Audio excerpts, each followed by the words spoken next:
Welcome back to another video on the Lee channel. So today we're going to look at double slit experiment performed by Thomas Young in 1801, and is one of the founding experiments that led into what we know of quantum mechanics today. Very exciting stuff. So we're going to look at the basics, and before you go into this video, you do want to make sure you understand wave diffraction and wave interference, as well as path difference. Okay, so if you don't know, or if you're not familiar with these words, you definitely need to do some reviewing. So jumping right in this video, we're going to be looking at what is the pattern that we see for the double slit experiment. And we're going to look at the fringe pattern, we're going to look at how to quantify it, we're going to do some comparison between that and the single slit experiment, the single slit diffraction pattern, and we're going to lead off with there. So here we have a diagram showing what Thomas did. He had a single light source of a one wavelength, a monochromatic light, and he shines it on a single slit, which allows the light to be coherent. And coherent, if you don't remember what that one is, this is where the phase difference between two light sources is constant. So they can be continuously in sync, continuously out of sync, or something in between, as long as the phase difference maintains constant. The waves come out of the single slit and are incident on the double slit, and through the double slit that you get this diffraction pattern from the two, and the interference from these the two diffraction pattern produces a nice little pattern that you see on a screen if putting a screen next to one of these slits. So you get these bands that you have some bright and some dark bands, which we also call them fringes on the screen. So bright fringe, dark fringe. You might have guessed that the bright fringe gives you your constructive interference and your dark bands give you your destructive interference.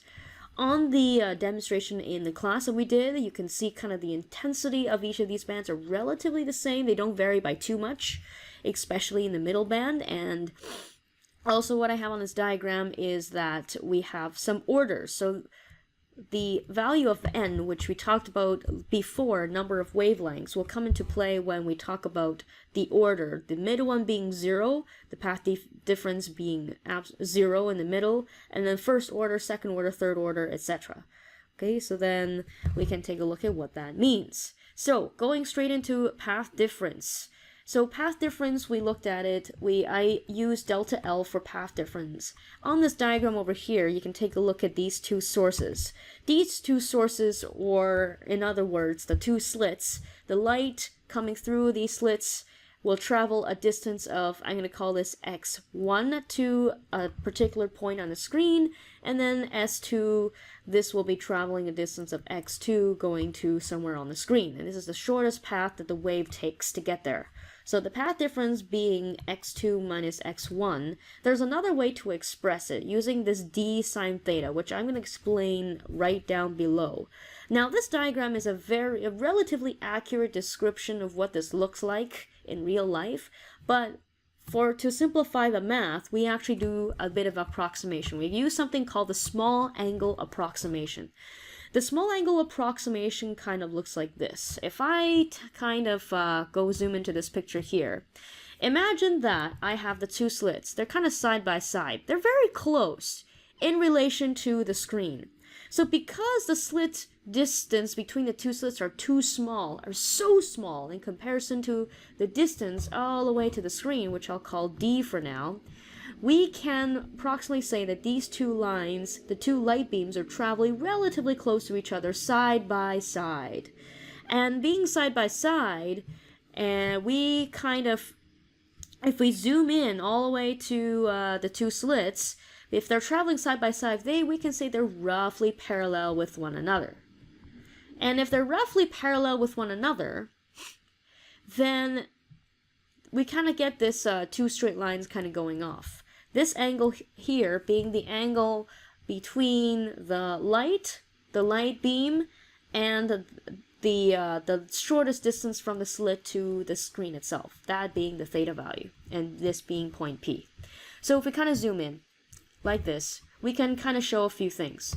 These two light beams being parallel, that means we can make this line right here that cuts it right in half so that the distance traveled here to the screen and here to the screen is exactly the same, except for this little piece here. It travels this extra little piece there, that one there being the path difference. This one there being the path difference.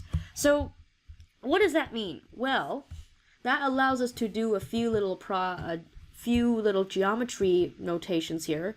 So if these two lines are parallel and I have this line that cuts it right across in half, if they're 100% parallel, then these two angles should be exactly the same and in fact be 90 degrees to each other.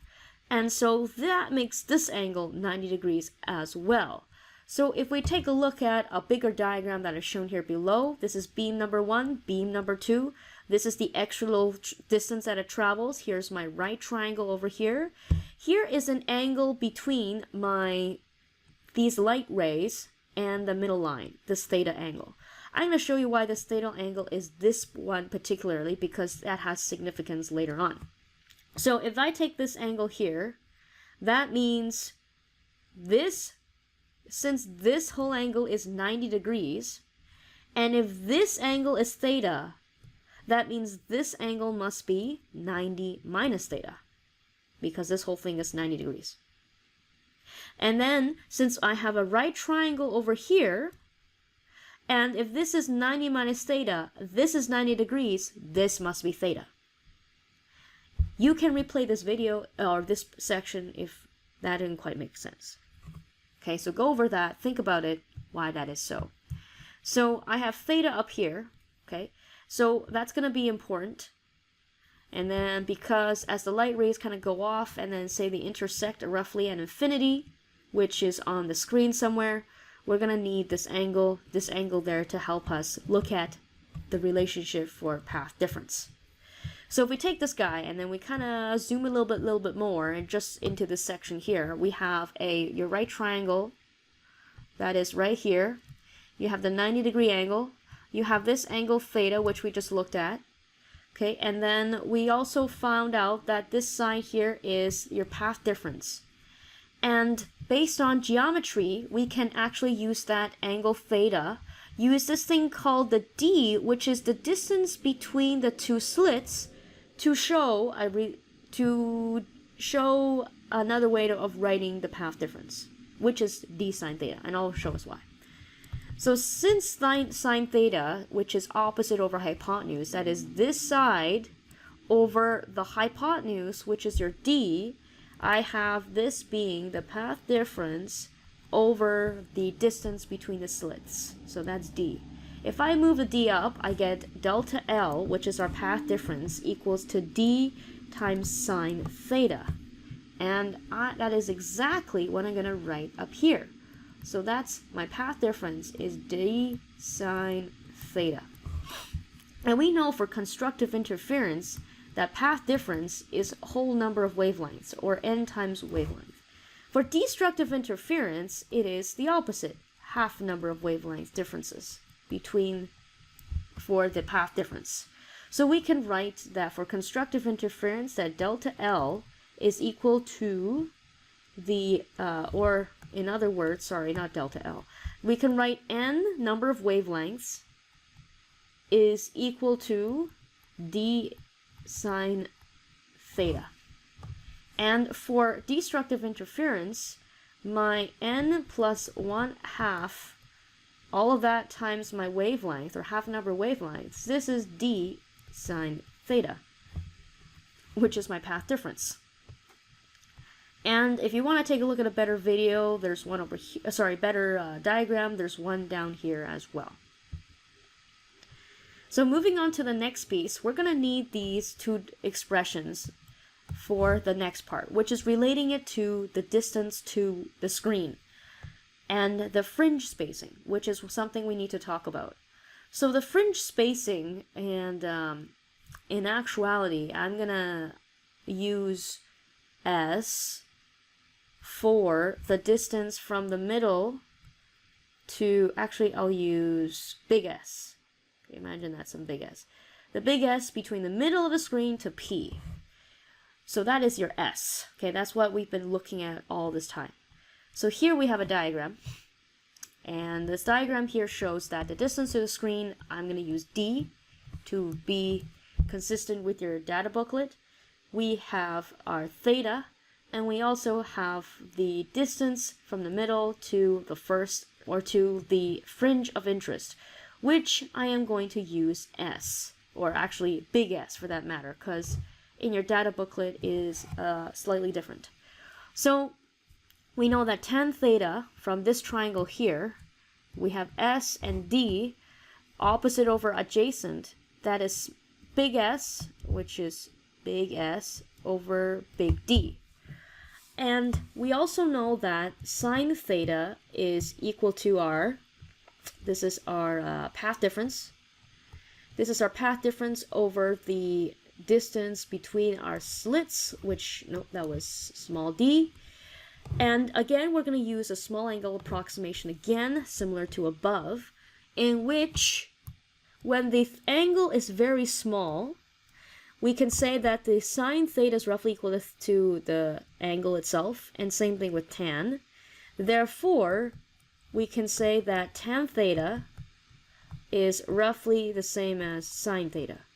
The reason why being this, take a look at this triangle, okay? Imagine I have an angle here, and I know that this is the opposite, this is adjacent, this is the hypotenuse.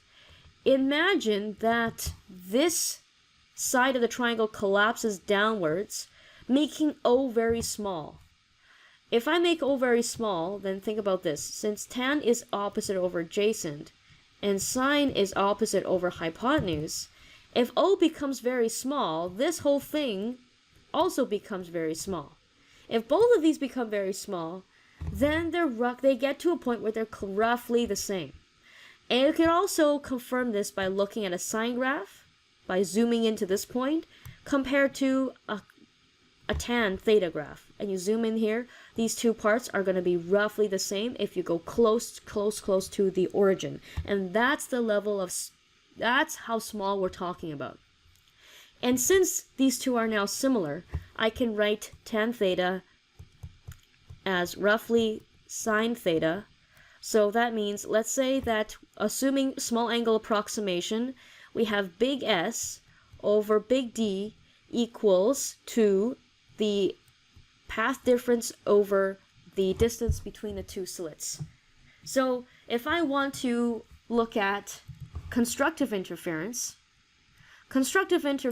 means that big S over big D, and for delta, for path difference, we know that is n times whole number of wavelengths, or n whole number of wavelengths, over D.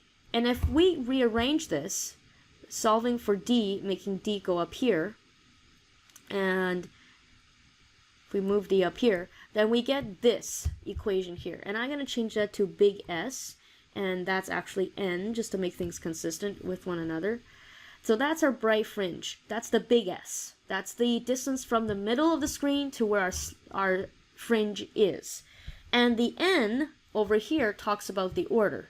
So if you're talking about the first or the middle, the first, second, or third bright fringe, then that's the n number that you want to use. For dark bands, this is 0, this will be 1, and 2, and 3, etc. Speaking of dark bands, let's go down to destructive interference. Destructive interference is when, this is where big S over big D, that D being the distance between the screen and the slit, this is equal to n plus a half times wavelengths over D, which is the distance between the slits. And if you rearrange this, that's going to look something like this, where I'm going to change this S to a big S, and then this to an N to make things consistent. And that's your dark fringe. It's the spacing from the middle of the screen, so from middle of the screen to whichever dark band you're talking about. The first one, the second one, or that's the first order, second order, third order, etc. So that's the N. What that N means is the order. The middle being the central maxima. Now, in your data booklet, you get a shortened version. Especially for standard level, you will see this, where S is no longer the big S, And no longer you have the n or the half or anything. But what that is instead of talking about s being from the middle of the screen to that particular fringe, the small s is talking about the spacing between the fringes itself. So what that means is from here to here, that being s, or from dark band to dark band, that being s. And because double slit diffraction or double slit interference pattern, we can see how the spacing is all roughly about the same for bright and for dark, etc. S is about approximately the same from wherever you go. So which doesn't matter which fringe you're talking about. So then the n and then n plus half disappears. You just get the s. So this is the simplified version for either talking about dark fringe spacing or bright fringe spacing. So I'm going to write down here that this s is fringe spacing. Fringe spacing. And then this big S, this is really talking about from midpoint, or middle to fringe. Okay, so there's a difference. This is the big S, big capital S. This is big capital S.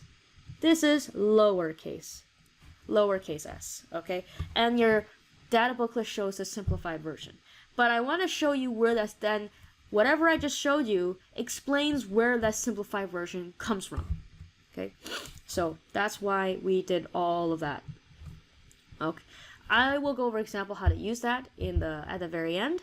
But before I do that, there's two little properties that I want to talk about for the intensity of the fringes.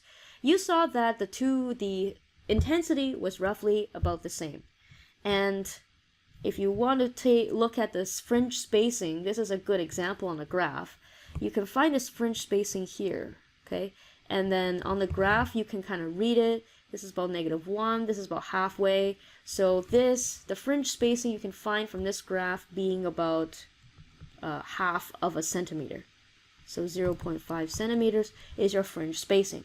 If you were to calculate the big S that I've shown you before, that would be from the middle all the way to where you are, which is about 1.5 to this one, and then for this one that would be 1 centimeter.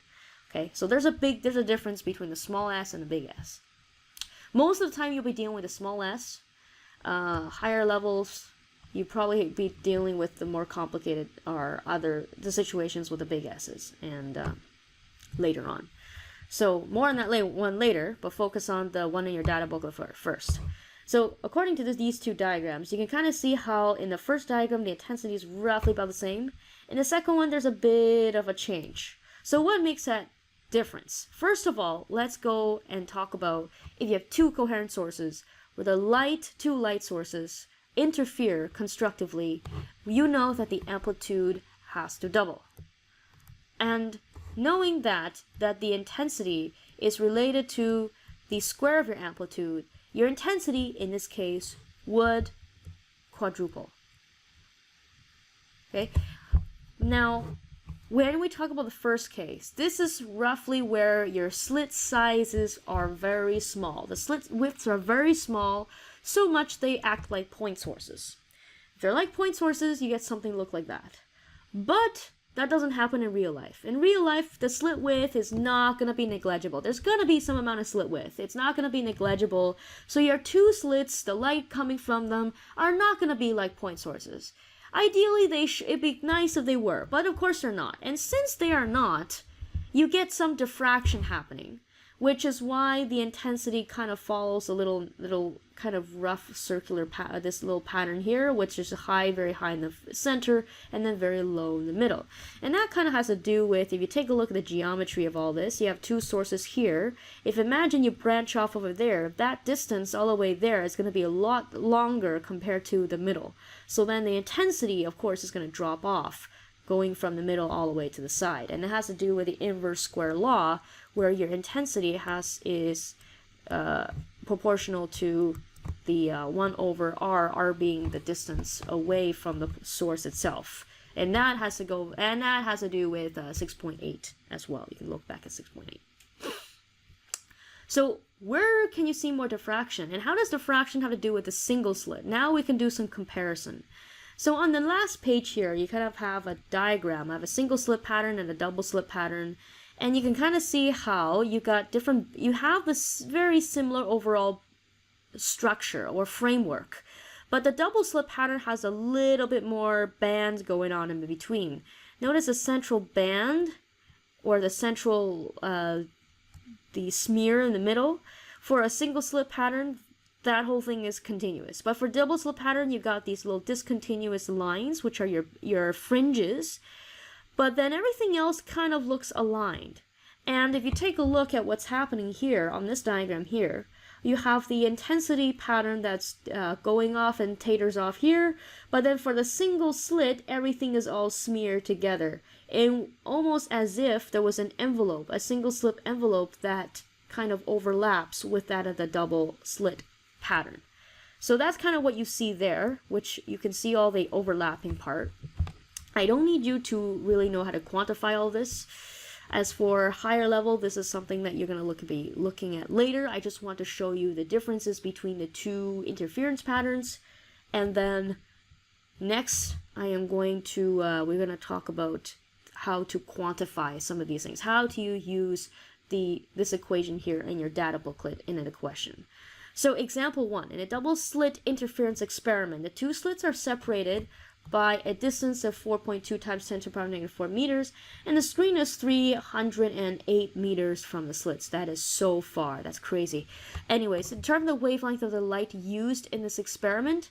And one thing I forgot to tell you in this question is that the bright fringe, or the fringe spacing, okay, the fringe spacing is I'm gonna make it 31.8 centimeters. There's a reason why I want to do that, because I'm going to show you how you can do this without a calculator, which is going to be an important skill for paper 1 when you're not allowed to use one. So going back to the equation in your data booklet, you have the fringe spacing equals to the I believe this is your wavelength, times the big D, which is a distance to your screen, divided by d, small d, which is the distance between your slits, the slit separation. We want to find the wavelength. So rearrange this, we get wavelength is equal to, move everything to the other side, s small d over big D. Now I'm going to put all those values in here. Okay, all these values in here. I get small s, which is the fringe spacing, 31.8 centimeters, which I am going to use in meters. That's going to be 3.18. I'm going to use everything in scientific notation, times 10 to the power of negative 1 meters.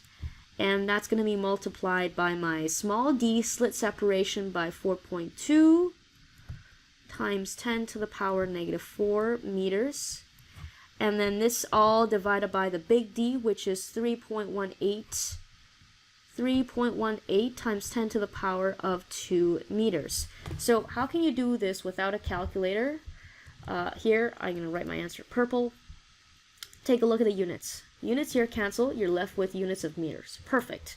This is wavelength measured in meters. That matches. Hey, look. 3.18, 3.18, that goes away. So you're left with 4.2. Now let's deal with the tens, the powers of tens. We know we're going to get something that's 10 to the power of something, but what is it? Negative 1, negative 4. Both on top, we add. Negative 1 plus negative 4, we get negative 5. We got a 2 on the bottom, which means we got to subtract it. We get negative 1, negative 4, negative 5. Minus 2 gives us negative 7. And in fact, this is actually 420 nanometers, which is in the red light spectrum, around that area, red light. So that is question 1A. The rest of these, I'm going to give you a chance to think about yourself. I am not going to tell you the answer because I'm pretty sure you can do it without me helping you. The only thing that I'm going to tell you is that your fringe separation is your S, and then really you're just looking at the equation that we derived earlier, and it's also in your data booklet. So what happens if we increase wavelength? what happens to fringe separation if we increase the slit width? So again, this is going to be your slit width, that's your small d, and then for b, that is your wavelength.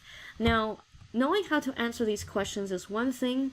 Being able to apply it to a graph or maybe to a question where a diagram is involved is probably something that you want to be able to do as well. So go back to some of the earlier drawings and try to picture in your mind what that would look like as well. Anyhow, I am going to end off with there, and thank you for bearing through this long video, and hopefully you got something out of it, and I will see you next time on the Lead channel. Signing out.